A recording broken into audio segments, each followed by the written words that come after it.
My whole attitude just was to be selfish, was to be looking out for number one, myself. I was a full-blown criminal.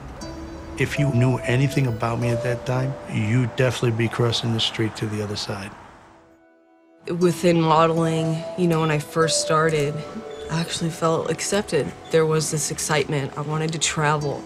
I wanted to see the world with something different. The first pursuits I was looking at primarily was money. I felt like that everything I was measured by what was in my bank account. It was all about how much money I could make and how much freedom I could have and the things I could buy with that money. The suits, the jewelry, the cars, the recognition. I was so into that lifestyle that I did not want to change. The more I was involved in it, the more distance my family became, I became of them. I'm coming out of prison with $128 and a bus ticket back to where I was arrested. No family members, no ties to any communities. I realized the damage that I caused to myself, to my family, and to the people who cared about me the most. You know, I started working here and the city gets to you. I never forget just walking around in the streets and just looking around, just being like, this is the biggest city. And I just felt so alone. I can remember going out one night and believing we're going to make all this money. And I figured I wanted to have my business cards made from true platinum, not just a paper business card. It was all about, you know, the image. It was something that I gravitated to because it made me feel better, that I had more value, but there wasn't any substance to it.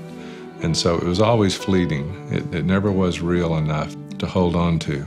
I could never receive any kind of true peace with it. You had to continue to try to reach out for something bigger and better.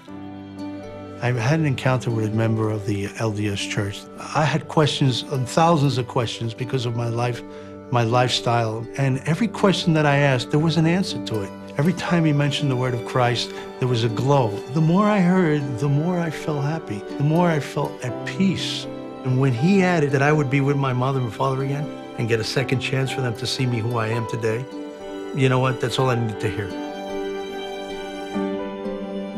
I struggled so hard to be that 115-pound, 33.5-inch hip person. I was miserable. And I know that my friend knew that. And so when she invited the missionaries over, you know, I was skeptical about it. Missionaries came over and I felt at home, and they invited me to read the Book of Mormon. And without hesitation, yeah, I'll read it. It's changed my life. The plan of Bill Grubbs, was not getting me where I wanted to go. I knew I wanted something different, but I didn't really know what it was until I was introduced to Christ. And then I finally realized when I finally asked him, what do you want from me? And what I heard was, I want you.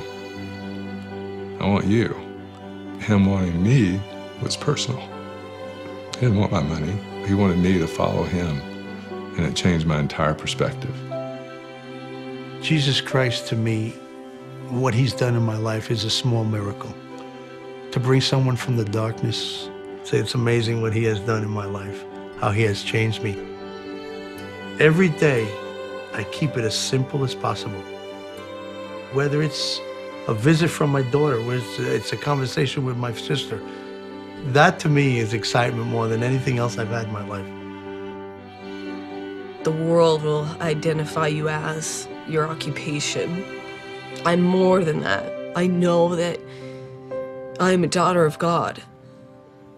And having a son, I remember when Emmett was born, I would look into his eyes and say to myself, I was there. I was like this. I came from heaven. I was confident enough to say to our Heavenly Father, send me down. I want to go. I want to go. I can do this. And that's that plan. It's called the plan of happiness for a reason. The things that don't cost anything, the things that don't cost a dime, are the things of most value. It's extending a hand that I hope can lift someone else. Christ always lifts up, and He's always there. I know that He has created a better plan for me, and then when I follow His plan, I am much happier. I'm at peace. I guess now the same people that would want to cross the street to avoid me would want to be crossing the street to hang out with me. I truly have found happiness in my life. I have found true happiness. I have finally found true happiness.